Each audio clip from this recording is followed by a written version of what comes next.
Bonjour à tous, on va patienter quelques secondes le temps que tout le monde entre en salle et on débutera ensuite ce webinaire.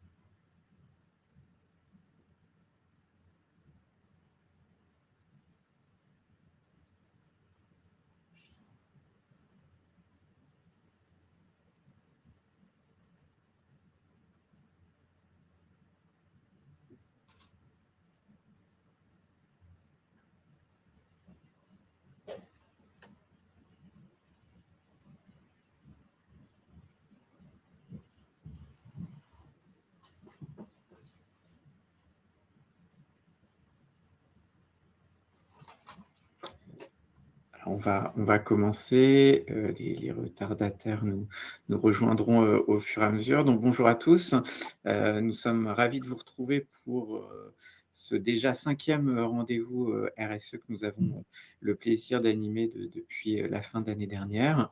C'est l'occasion de partager notre expérience sur ces sujets et en particulier sur le sujet de la CSRD qui est une des préoccupations importante de nos clients.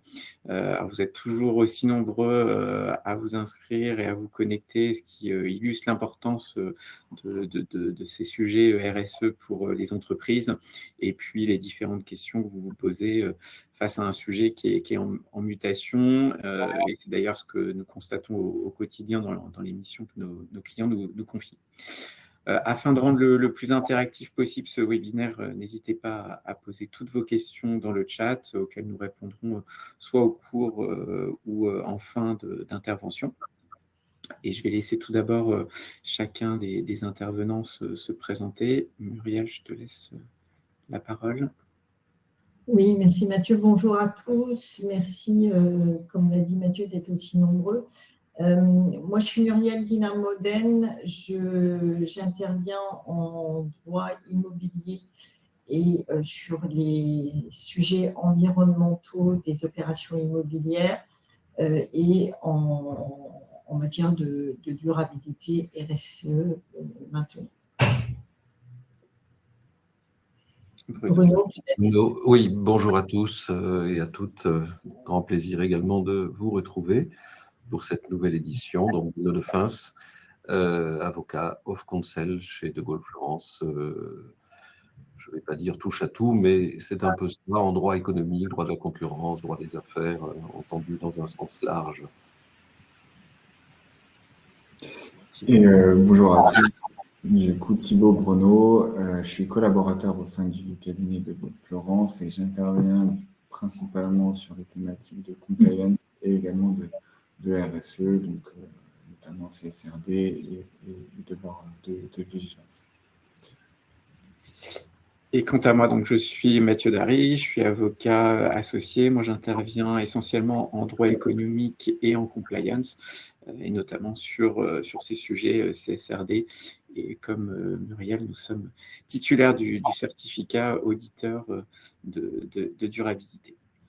Donc, avant de détailler nos réflexions sur les premiers rapports de durabilité, puisqu'on traitera donc la manière dont les rapports ont été élaborés et suite au retour d'expérience des différents clients, on regardera aussi un petit peu le contenu de ces rapports de durabilité et les impacts principaux qui ressortent.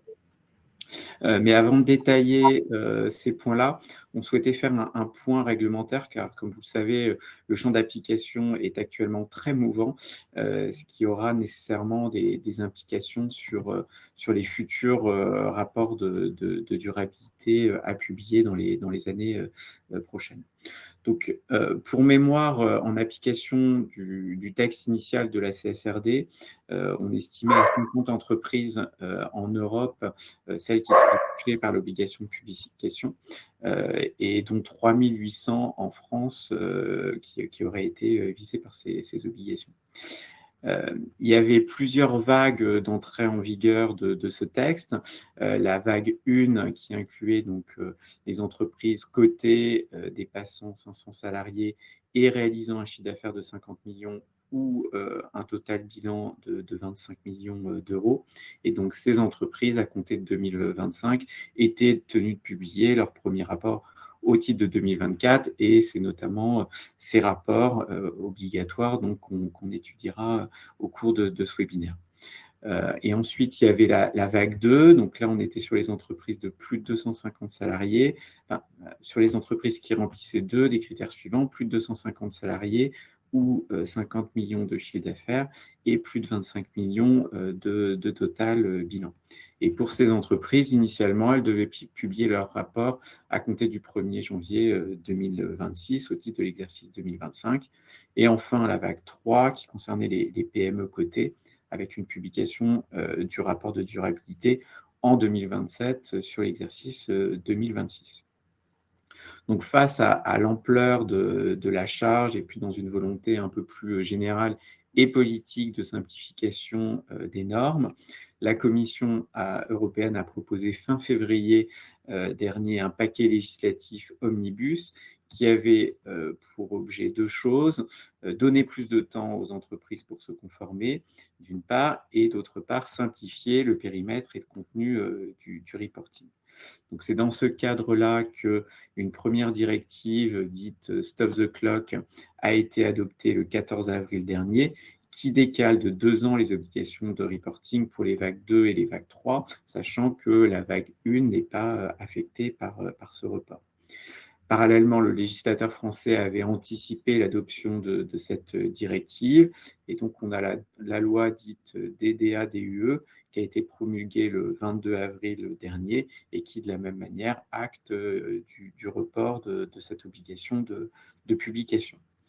Donc, ce qui fait qu'aujourd'hui, les vagues 2 et les vagues 3 bénéficient d'un délai supplémentaire de 2 ans, mais c'est vrai qu'il faut le voir plus comme du temps supplémentaire pour se préparer, donc de commencer le projet maintenant, puisque ce qui a été reproché justement, c'est de ne pas avoir assez de temps pour rattraper d'autres entreprises qui, elles, étaient déjà tenues de publier la DPEF et donc avaient déjà un historique quand même de reporting. Alors, par ailleurs, au-delà de la forme et du temps dont les entreprises vont bénéficier, il y a le contenu du rapport de durabilité qui va évoluer. C'est même pas risque d'évoluer, puisqu'on est sûr que la CSRD va être profondément modifiée. Et donc, aujourd'hui, il y a le projet de la Commission qui a déjà bâti un certain nombre de points. Et par ailleurs, le Conseil de l'Union européenne, sous la présidence actuelle de la Pologne, qui a proposé différentes modifications. Donc, ce qui ressort et ce qui va impacter les futurs rapports de durabilité, c'est d'abord le périmètre des entreprises qui est concerné. Donc, la proposition de la Commission, c'était de relever le seuil à 1000 salariés, ce qui viendrait exclure 80% des entreprises qui étaient initialement ciblées parmi les 50 000 que j'évoquais tout à l'heure. Et le Conseil de l'Union européenne va encore plus loin, puisque la proposition de la Pologne, c'est d'ajouter aussi un critère de chiffre d'affaires qui serait de 450 millions, alors qu'aujourd'hui, on est à 50 millions. L'autre point important, c'est la simplification des normes. La CSRD avait comme ambition aussi d'ajouter aux normes générales des normes sectorielles, et donc la Commission propose de renoncer à ces normes sectorielles. Et ensuite, un des gros points, et on le reverra tout à l'heure, puisque c'était un sujet important dans le cadre de la préparation du rapport de durabilité, qui est lié aux données, à la collecte de données et aux data points. Et là, l'objectif est de diminuer de 70% le nombre de data points. Donc, l'EFRA, qui avait publié les normes SRS, est en train de travailler sur ce projet, et un projet est attendu d'ici fin juin. Donc, on va être très vite fixé sur les contours des nouvelles obligations de reporting. Et les tendances qui ressortent de ces modifications, c'est une suppression des redondances, une concentration davantage sur les points quantitatifs plutôt que les narratifs et les qualitatifs, Une clarification des points de données qui sont obligatoires et ceux qui ne le sont pas, parce que c'est vrai que c'était une vraie difficulté dans le travail préparatoire, et puis une limitation des points de données pour la chaîne de valeur. Et un autre point qui permettrait aussi de diminuer le nombre de data points, c'est qu'il y a un débat sur l'évaluation du reporting des impacts, savoir si on reste sur les impacts bruts à reporter ou si on passe à une évaluation de l'impact net qui aura pour impact directement une diminution du reporting. Et puis dans les autres points importants, donc un allègement des exigences d'assurance et de vérification et le renforcement du cadre volontaire du reporting avec une mise en avant des normes VSME qui deviendront aussi d'ailleurs le plafond de données qui pourront être demandées par les sociétés qui sont assujetties aux sociétés qui ne le sont pas et qui sont dans la chaîne de valeur des sociétés qui sont assujetties. Alors, sachant que la difficulté, notamment pour les sociétés qui ont déjà procédé au reporting cette année, c'est que les futures normes et le contenu du texte, il ne devrait pas être finalisé avant la fin de l'année, ce qui fait que même pour le reporting de 2026 au titre de 2025, les entreprises qui ont déjà publié et qui sont dans la vague 1 risquent de devoir rester sur la norme actuelle. Donc voilà le petit rappel qu'on souhaitait vous faire d'un point de vue réglementaire. Mais au-delà de ce cadre, l'objectif de ce webinaire est de vous faire part des grandes tendances qui se dégagent, tant sur les méthodes qui ont été suivies, la forme du rapport, les différents niveaux de maturité, notamment en fonction des secteurs, les principaux impacts de durabilité qui ressortent. Sachant que pour vous aider aussi, et les sources figureront en fin des slides, mais aujourd'hui, de disponibles, on a identifié à peu près 600 rapports de durabilité en Europe, dont une centaine en France, qui sont aussi des guides très utiles dans le cadre de la préparation de vos futurs rapports. Et je laisse la parole. Oui. Alors moi, je vais vous parler tout d'abord de l'élaboration du rapport de durabilité par les sociétés de la vague 1 qui étaient concernées pour un rapport durabilité publié en 2025. Tout d'abord avec quelques constats d'ordre purement formel pour vous donner une idée de ce à quoi ressemblent les rapports qu'on a pu examiner.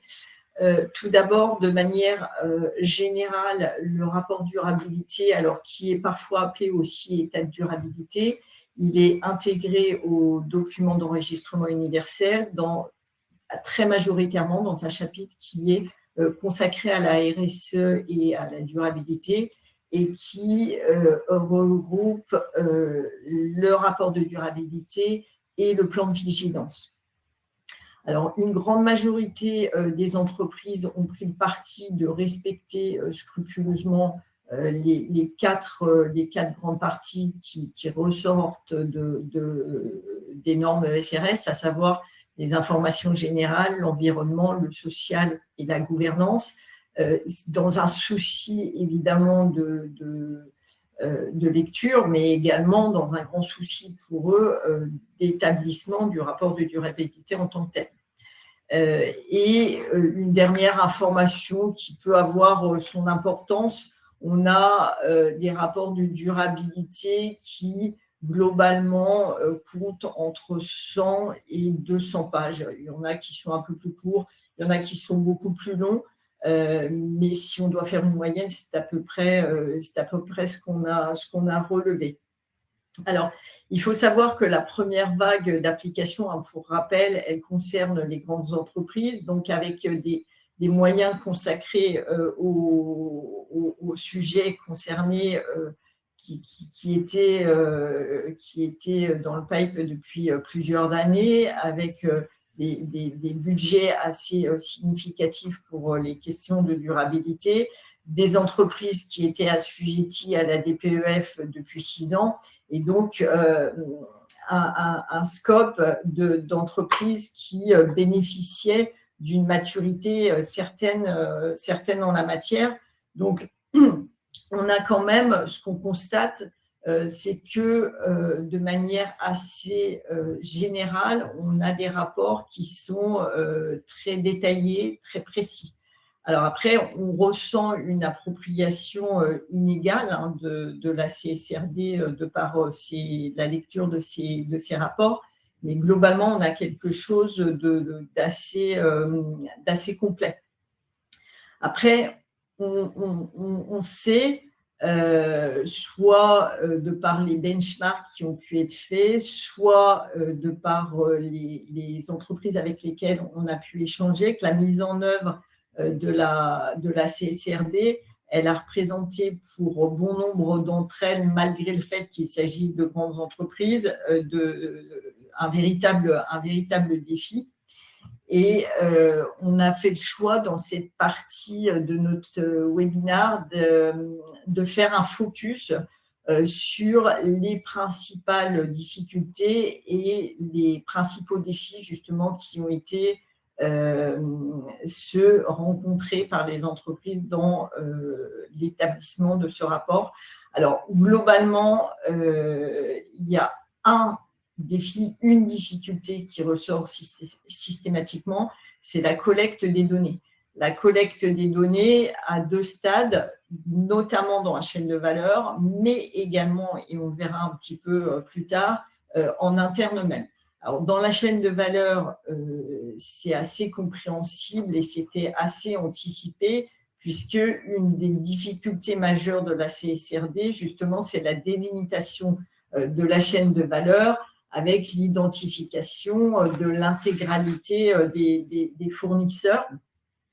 À ce titre, hein, il ressort d'un benchmark qui a été réalisé par KPMG sur un panel de 51 entreprises françaises ayant établi leur rapport de durabilité que les 65% d'entre elles considèrent que les informations sur la chaîne de valeur sont finalement partielles, voire même inexistantes. Et 63% des entreprises concernées ont indiqué que la collecte des informations au niveau de la chaîne de valeur a été leur principale difficulté. Donc, c'est dire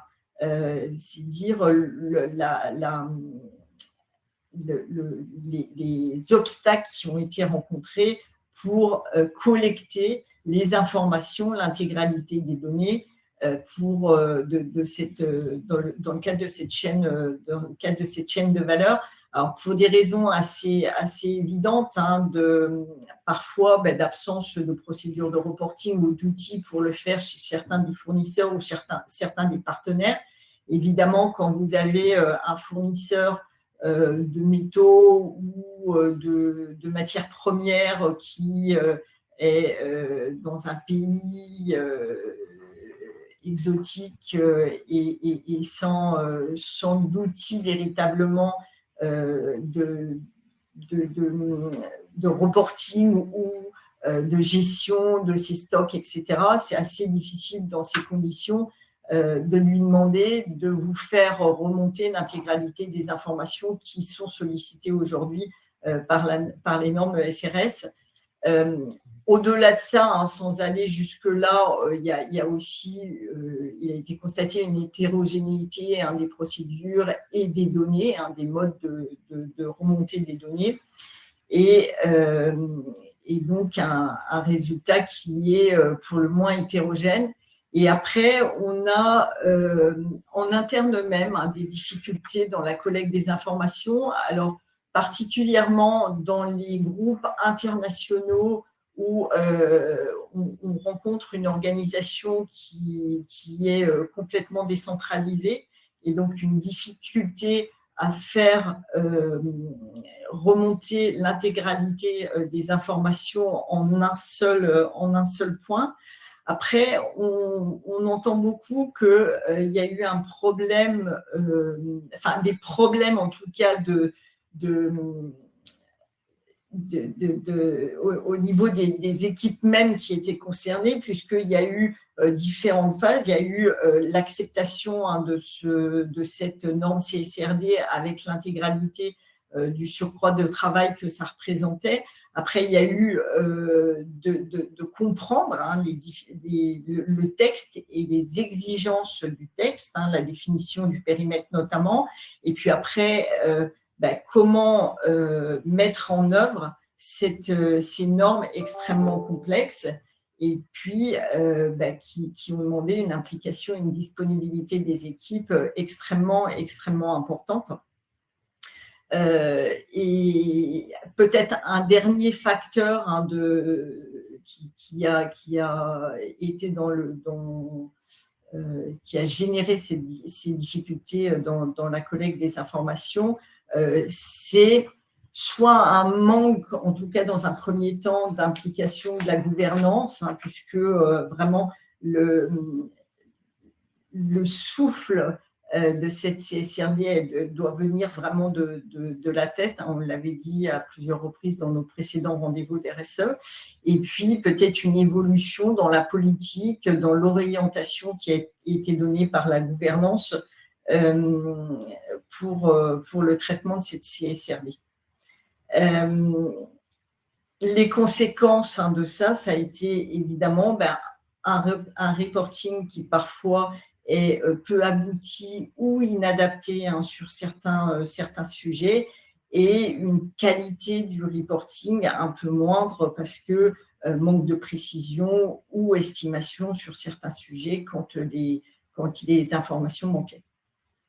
Alors, le deuxième défi dont on a choisi de vous parler, c'est un défi qu'on avait identifié dans nos précédents rendez-vous comme celui qui ferait partie vraiment des difficultés majeures dans la mise en œuvre de la CSRD, c'est l'implication des parties prenantes. Cette implication des parties prenantes, elle est nécessaire dans le processus de reporting. Et il y a, à notre sens, deux grandes difficultés. Tout d'abord, la phase d'identification des parties prenantes.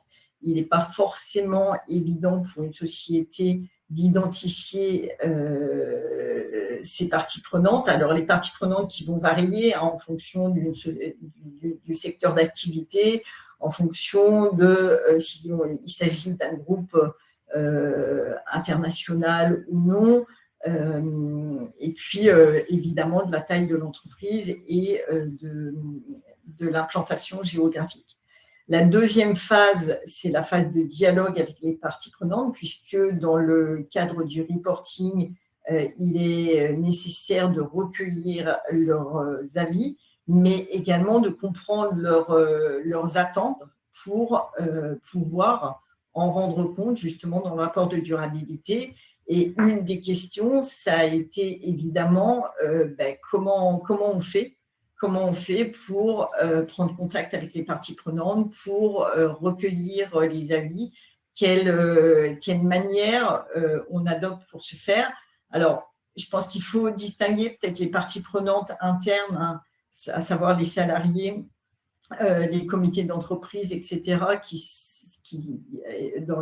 pour lesquels il y a quand même une procédure assez formelle en France pour recueillir les avis et les interroger sur certains sujets. Mais en ce qui concerne les parties prenantes externes, la difficulté est bien plus importante. Alors, j'ai choisi de vous présenter rapidement deux illustrations, deux rapports de durabilité qui me semblent extrêmement clairs sur la prise en compte des parties prenantes et de leurs intérêts. C'est le rapport de durabilité de Michelin et c'est celui de Kering. On voit bien que là, on a une première slide avec l'identification des parties prenantes et après le process qui a été mis en place avec chacune des parties prenantes. Ça, c'est juste un extrait, c'est beaucoup plus long que ça. Mais pour chacun des grands groupes de parties prenantes. La raison pour laquelle le groupe les a interrogés ou a considéré que leurs attentes devaient être prises en compte, la manière dont ça a été fait et sur quel sujet, et enfin, comment ça s'est concrétisé dans le cadre de l'établissement du rapport de durabilité. Et donc voilà, ça c'est une deuxième page. Et là, Kering, c'est à peu près la même chose, c'est-à-dire qu'on a un premier tableau, une première infographie avec l'identification de l'intégralité des parties prenantes à différents niveaux d'activité du groupe. Et ensuite, les catégories, les attentes identifiées et les prises en compte et la manière dont on a dialogué, dont le groupe a dialogué avec les parties prenantes concernées. Il y en a d'autres, hein, j'aurais pu vraiment vous en présenter davantage, mais je trouve que ces deux rapports de durabilité sont assez bien faits sur cette implication et la manière dont ça a été fait, l'implication des parties prenantes. Alors, la troisième difficulté, et peut-être le défi pour les prochains rapports de durabilité, c'est que globalement, on comprend que les deux solutions, les deux outils qui ont été majoritairement utilisés pour la mise en œuvre de la CSRD, c'est Excel et c'est Word. Et à ce jour, même si certains groupes ont fait le choix d'outils spécifiques CSRD, les investissements dans des outils qui ont été vraiment développés pour répondre aux exigences de la CSRD, alors qu'il s'agisse d'outils concernant le carbone, les RH, les déchets, les ressources, etc., les stocks, n'a à ce stade pas encore été fait.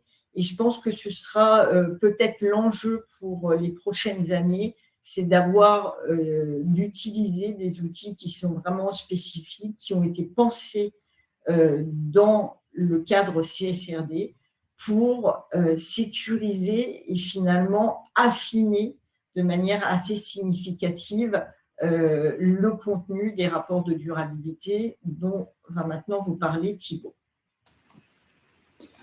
Oui, merci Muriel. Donc pour faire la transition avec ce qu'évoquait Muriel, à la suite du coup de l'élaboration du rapport, on va s'interroger maintenant un peu plus sur son contenu.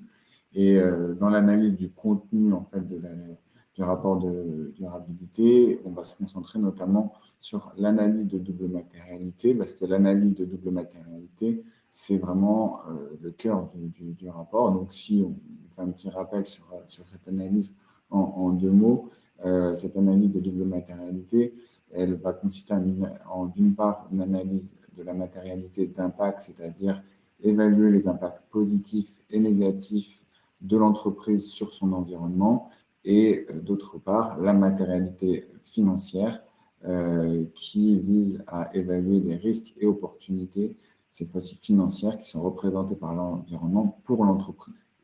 Alors sur cette base, lorsqu'un impact, un risque ou une opportunité va dépasser un seuil de matérialité déterminé par l'entreprise elle-même, alors on va considérer que les thèmes et les sous-thèmes associés à cet impact, risque ou opportunité, donc pour la liste des thèmes et sous-thèmes associés, elle figure, en tout cas il y a une liste qui figure dans les UFRS, on va considérer que ces impacts, risques, opportunités sont matériels. Et il conviendra du coup ensuite d'intégrer les data points associés à ces thèmes et sous-thèmes au sein du rapport de durabilité. Donc c'est vraiment pour ça que l'analyse de double matérialité est importante, c'est-à-dire que c'est elle qui va déterminer le contenu du rapport lui-même. Si on s'intéresse maintenant vraiment en pratique à comment a été réalisée l'analyse de double matérialité, dans un premier temps, on voit que les équipes en charge du pilotage du projet sont majoritairement les équipes RSE, quasiment à plus de 75%, soit donc seules, soit conjointement. Donc là, la raison est assez évidente, hein, c'est qu'on est vraiment sur des thématiques qui les concernent directement. On identifie aussi une implication importante, assez importante en tout cas, des équipes finances dans le pilotage du projet. Et puis, il y a plusieurs explications. Hein. D'ailleurs, les équipes finances sont amenées à intervenir, hein, notamment potentiellement pour chiffrer les risques et les opportunités financières. Et c'est aussi des équipes des départements qui sont aussi habitués à cette typologie d'exercice et qui ont l'habitude de publier des rapports, même s'ils portent sur d'autres thématiques. Et ensuite, ce qui est intéressant d'identifier, c'est que dans les 10% qui restent, c'est souvent des équipes juridiques ou parfois compliance qui sont en charge du pilotage du projet, parce que ces équipes, en fait, elles vont avoir une vision assez transversale de l'entreprise. Et on sait que dans le cadre de l'analyse de double matérialité, et encore plus dans le cadre de l'élaboration du rapport de durabilité, il va avoir un besoin de solliciter des départements de manière transversale, soit dans la collecte de données, soit dans la rédaction. Ensuite, ça va rejoindre ce que disait Muriel, mais plus sur l'analyse de double matérialité. Donc, c'est en cohérence avec ce qu'on évoquait juste avant. Donc, c'est que majoritairement, c'est des outils bureautiques standards qui sont utilisés. Donc, là, il y a un lien évident entre les outils utilisés pour l'élaboration du rapport de durabilité de manière globale et également pour l'analyse de double matérialité.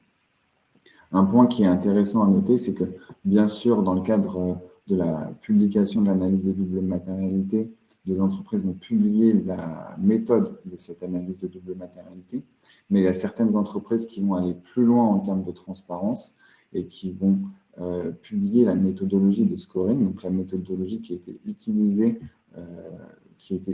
pour déterminer si oui ou non un impact, un risque ou une opportunité est matériel et va donner lieu à la publication potentielle de data points, puisque presque la moitié des entreprises sont entrées dans cette démarche. Donc, sur la présentation un peu plus formelle de l'analyse de double matérialité, il y a deux formats qui se dégagent, soit un tableau, soit une matrice. Parfois, ces formats sont associés. Donc, chacun des formats a ses avantages. Hein. On voit, par exemple, dans le tableau qui est extrait du rapport de durabilité d'Airbus, qu'on va pouvoir inclure peut-être un volume d'informations un peu plus important, par exemple en incluant le lieu dans la chaîne de valeur où se va se matérialiser le thème ou sous-thème matériel, là où la présentation sous la forme de matrice va avoir un format un peu plus visuel et va permettre également une hiérarchisation plus rapide. Et on le voit dans le rapport de téléperformance, parce qu'on identifie assez rapidement que ce sont les conditions de travail des salariés et l'éthique des affaires et la lutte contre la corruption qui ont une importance plus significative, tant en matière de matérialité d'impact que de matérialité financière. Et donc, certaines entreprises vont choisir de cumuler, on l'a vu chez certains clients, de cumuler les deux formats afin d'avoir une vision assez complète. Et les autres situations sont souvent des formats un peu hybrides. Ensuite, si on s'attarde rapidement sur les résultats de l'analyse de double matérialité, si on dresse un peu le portrait standard d'une analyse de double matérialité, on va identifier qu'il y a environ une quarantaine d'impacts, risques ou opportunités qui sont considérés comme matériels. Et ces impacts, risques et opportunités vont donner lieu à l'identification d'une vingtaine de thèmes ou sous-thèmes matériels. Si on s'attarde sur les thèmes qui sont les plus cités, on identifie que ce sont souvent des thèmes qui sont liés à la force de travail de l'entreprise en matière sociale. Ça s'explique parce qu'il y a quand même un développement du droit social et du droit du travail qui est assez important en France et également dans une moindre mesure, mais également en Europe, et avec une habitude aussi de collecter des informations et des data points qui sont associés à ces sujets-là. Il y a aussi des thématiques qui relèvent de l'ESRS E1. Donc, leur présence majoritaire, elle s'explique parce que le SRS E1 est quasiment impératif de toute façon pour les entreprises. parce qu'il faudrait démontrer qu'elles n'ont pas, d'impact sur le changement climatique pour se retirer de ces thématiques. Donc, c'est logique qu'on les retrouve. Et ensuite, on retrouve la thématique de la lutte contre la corruption. Et là, un peu de la même manière que pour les droits du travail, c'est aussi lié au développement ces dernières années, notamment la loi Sapin 2, qui a mis en avant cette problématique pour les entreprises et qui montre qu'elles ont saisi. Et ça illustre en plus que, de toute façon, la totalité des entreprises qui sont assujetties, qui ont été assujetties à la publication du rapport de durabilité, sont également assujetties aux obligations de la loi Sapin 2. Sur les thèmes les moins cités, sans les reprendre un par un, mais c'est majoritairement des thématiques en fait, qui sont des thématiques très spécifiques comme le bien-être animal et les ressources marines, ou qui vont aussi qui vont être liées à un ancrage géographique comme le droit des peuples autochtones. Un dernier point sur ce sujet, le texte de la CCRD permet aux entreprises d'identifier des thèmes spécifiques et de les ajouter au-delà des thèmes qui figurent dans le SRS E1. Et on a identifié que les principaux thèmes ajoutés sont la protection des données, la cybersécurité, le blanchiment d'argent et la transparence fiscale. Ce qui est intéressant de noter, c'est que c'est surtout des thèmes qui sont associés à la thématique de gouvernance, donc qui montrent qu'il y a un effort, en tout cas une volonté d'investissement complémentaire des entreprises sur ce sujet. Ensuite, sur l'analyse sectorielle des résultats, au-delà de l'analyse qui va être faite, ce qui est intéressant, c'est aussi en tant qu'entreprise de faire cette analyse soi-même par rapport à son secteur d'activité, pour savoir à peu près où on se situe, challenger les résultats de son analyse de double matérialité, et s'il y a des écarts, trouver des explications à ces écarts. Ça peut être lié à certaines spécificités de l'entreprise, mais c'est un travail qui a été fait par certains de nos clients et qu'on trouve intéressant pour pouvoir élaborer et améliorer son rapport de durabilité. Donc maintenant, on va bien sûr pas redescendre secteur par secteur, mais on va identifier des tendances générales et notamment le fait qu'on va avoir on identifie un niveau de développement et de maturité des rapports qui varie en fonction de l'exposition de certains secteurs. Donc il y a certains secteurs qui sont plus matures que d'autres, notamment le secteur de la construction, de l'automobile, de l'alimentaire et de l'agriculture, où on va identifier un nombre d'IRO qui est plus important.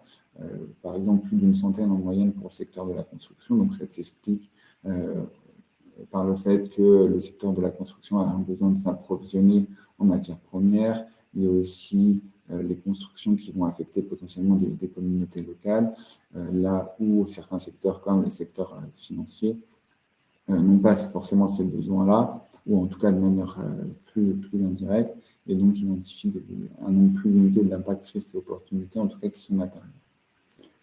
Ça va se traduire par la quantité moyenne de data points qui va être contenue dans le rapport de durabilité. À titre d'illustration, on a le secteur de l'automobile qui va comprendre environ 800 data points en moyenne, là où le secteur des services financiers, encore une fois, aura un nombre de data points un petit peu plus limité. Donc, voilà pour ce qui était de l'analyse du contenu du rapport de durabilité. Je vais passer maintenant la parole à Bruno qui va nous évoquer les perspectives qui sont offertes par la publication de ces premiers rapports. Merci beaucoup Thibaut. Ce que tu viens de dire est important dans la mesure où effectivement, à travers l'analyse sectorielle, on comprend bien que l'ampleur des enjeux, la pression réglementaire, la maturité sur les questions ESG est très contrastée d'un secteur à l'autre. Donc c'est intéressant de constater qu'il n'y a pas une recette universelle, mais un besoin d'adaptation stratégique. Et ça nous amène effectivement à un questionnement d'ordre peut-être un petit peu plus général quant à la manière de s'approprier ces nouveaux enjeux. Et c'est un peu l'objet de cette mise en perspective que nous vous proposons. Le point peut-être avant de rentrer un peu plus précisément dans le détail, c'est de comprendre que la CSRD, au terme de ce qui vient de vous être dit, c'est pas simplement un exercice réglementaire, c'est aussi un levier. Je crois qu'on l'a déjà dit dans nos webinaires précédents, c'est un levier puissant pour transformer la manière dont l'entreprise peut se projeter, peut investir, peut arbitrer dans ses priorités et probablement dialoguer avec son écosystème. C'est fondamental, c'est ça la grande transformation, c'est ça le grand projet. Les leaders du marché aujourd'hui, on comprend bien qu'ils utilisent déjà la CSRD comme un outil de création de valeur. Ça passe par des choix d'investissement plus durables, ça passe par l'arbitrage, par exemple, de CAPEX verts, qui deviennent vraiment au centre de la compétitivité des entreprises. Il y a aussi probablement des effets d'entraînement sur la compétitivité qu'il conviendra d'identifier. Et ce qui me semble important, c'est de bien comprendre que le mouvement ne se limite pas au reporting. Il va irriguer la gouvernance de l'entreprise, il va toucher à la stratégie d'innovation, au process interne. Et les meilleures pratiques qu'on observe, un peu les enseignements qui viennent d'être tirés, le dialogue renforcé, le pilotage stratégique par la donnée ESG, l'innovation managériale, sont en train de changer le métier d'entrepreneur d'une certaine façon. Et c'est cette vision-là qu'il faut avoir à l'esprit, comprendre que la CSRD n'est pas une charge, mais une opportunité de repenser. Et donc, dans cette perspective, là, vous avez sous les yeux cette idée de mainstreamer la durabilité dans la stratégie d'entreprise. Il semble évident que nous avons des clés ici qui doivent être identifiées, des clés d'intégration. Si on veut franchir vraiment une nouvelle étape, le sentiment que donne le bilan des rapports, c'est qu'il y a des leviers clés qui doivent être actionnés pour intégrer la durabilité dans le pilotage de l'entreprise. La première de ces clés, on pourrait dire que c'est l'outillage digital. C'est évident que aujourd'hui, l'adoption du digital reste encore relativement faible au niveau global, alors que c'est la condition sine qua non pour fiabiliser les données ESG, pour les croiser et vraiment pour faire du pilotage à partir de la data. Ça, c'est absolument fondamental.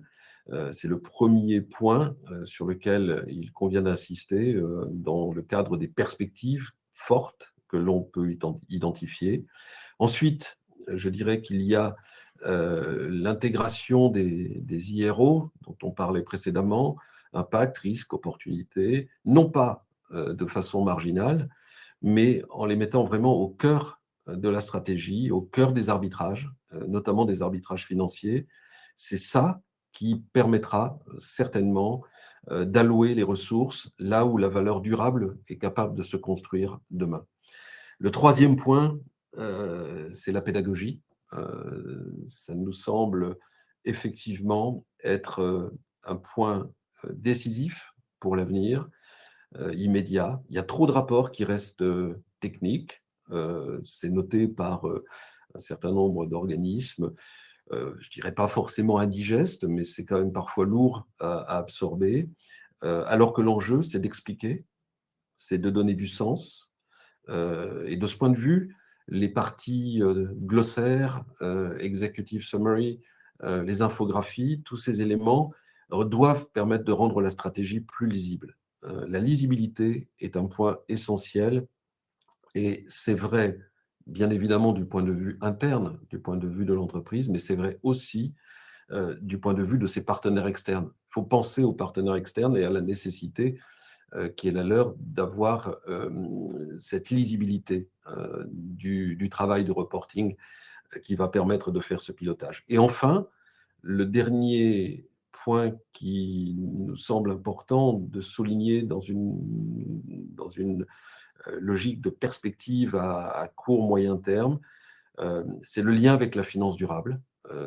Ça semble aujourd'hui évident, mais encore faut-il le rappeler, la taxonomie verte, la gestion du risque, l'accès au nouveau financement, tous ces sujets, le lien est évident, c'est que la CSRD doit devenir une sorte de passeport pour accéder à l'écosystème financier tel qu'il est en train de se configurer, à tout le moins dans le domaine où l'ESG est un critère de sélection centrale. Donc, bien évidemment, on peut apporter de la nuance par rapport à ce que disait Thibaut sur l'analyse sectorielle, mais quand même, globalement, la tendance, elle est là.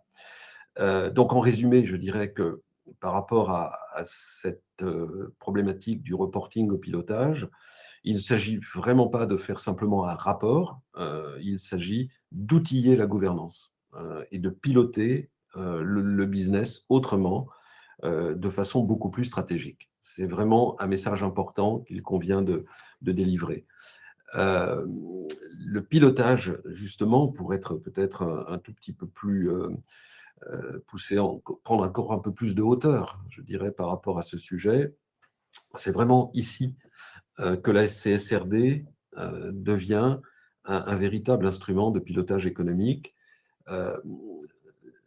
Disons que la CSRD, c'est un point de départ. Ce n'est pas une finalité. Ce n'est pas le point d'arrivée. Pour intégrer le durable, la durabilité dans les arbitrages inhérents à l'activité économique, où investir, comment arbitrer entre performance à court terme et valeur à long terme, comment transformer une contrainte réglementaire en avantage compétitif sur un marché. C'est ça le cœur du sujet aujourd'hui. Et si la CSRD est bien intégrée, et on voit que le process est en cours de construction, d'élaboration, la CSRD peut devenir un moteur d'innovation, un moteur d'attractivité. On le comprend, on le voit. Les entreprises qui l'ont compris s'emparent du sujet, elles prennent de l'avance et transforment l'essai au lieu de subir la contrainte réglementaire dont on parlait précédemment.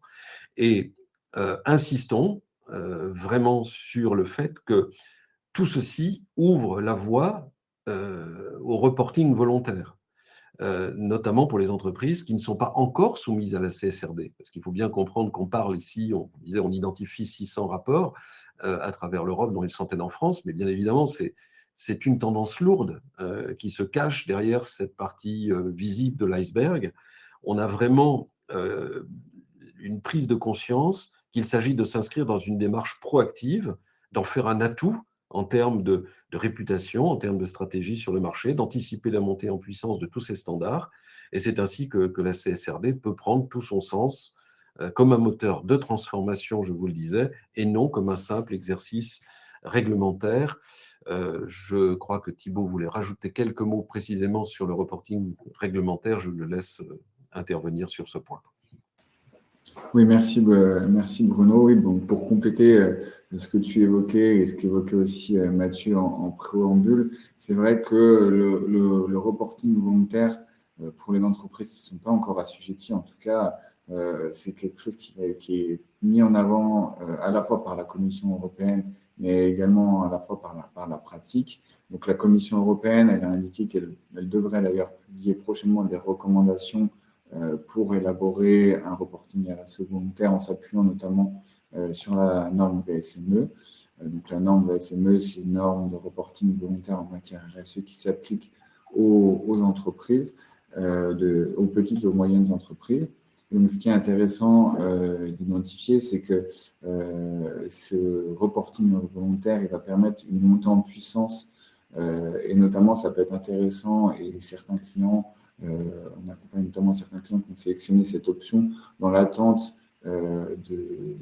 d'avoir plus de visibilité, en tout cas sur les prochaines échéances, et notamment des entreprises qui ont bénéficié, entre guillemets, du report de 2 ans de l'entrée en application des obligations.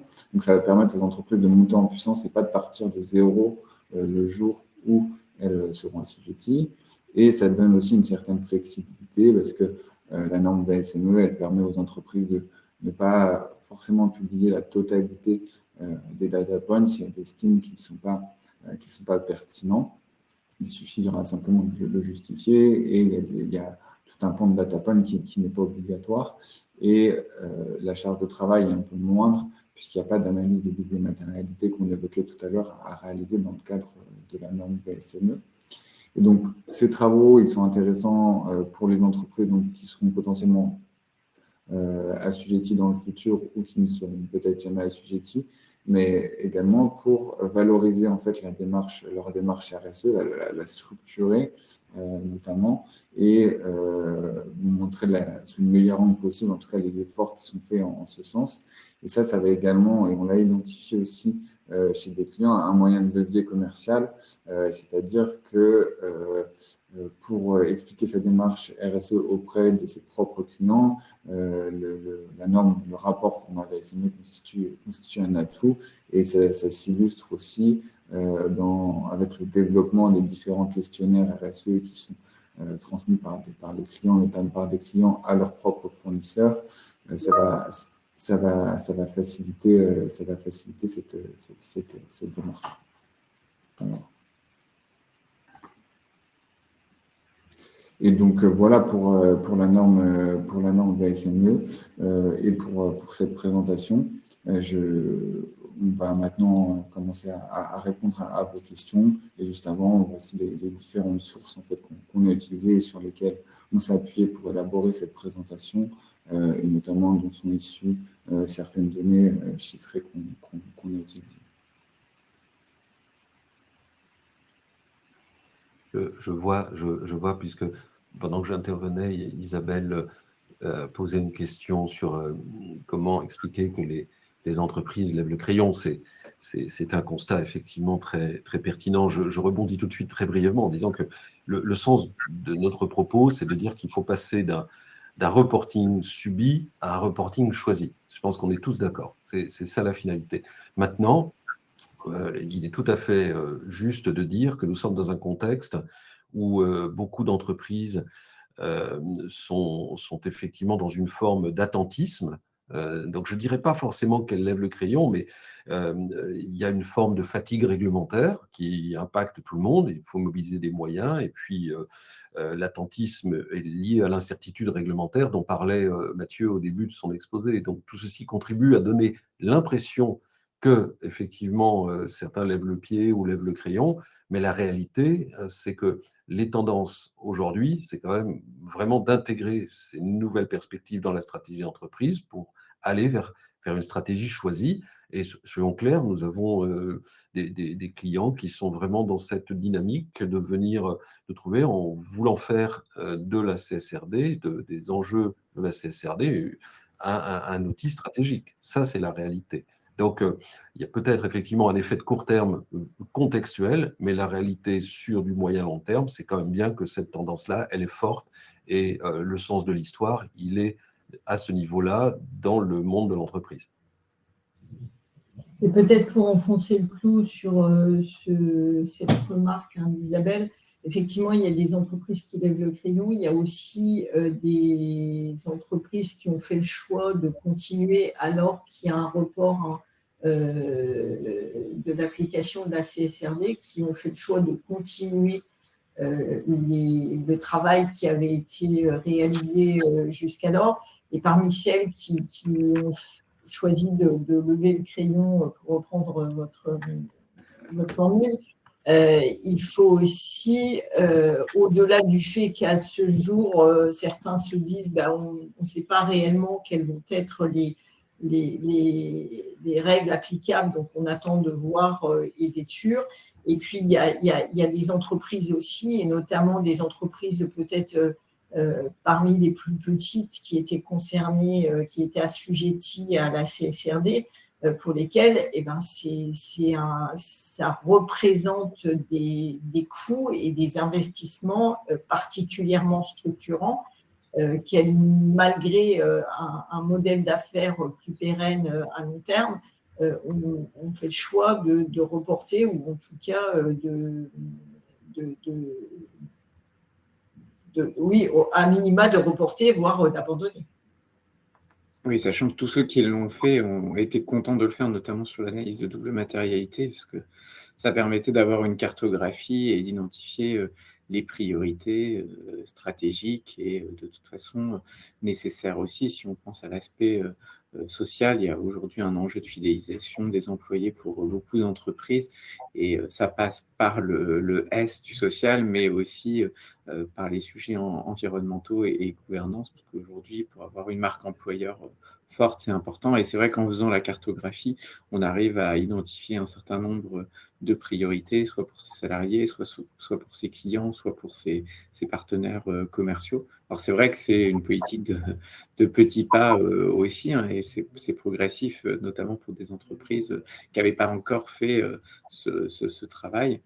Et puis, c'est vrai que bon, le focus a été fait sur le reporting et l'idée est d'aller vraiment sur l'enjeu de la stratégie et c'est ça qui amènera des transformations qui seront nécessaires parce que si ce n'est pas les entreprises qui le font de manière volontaire, c'est le législateur qui les imposera de toute façon dans quelques années.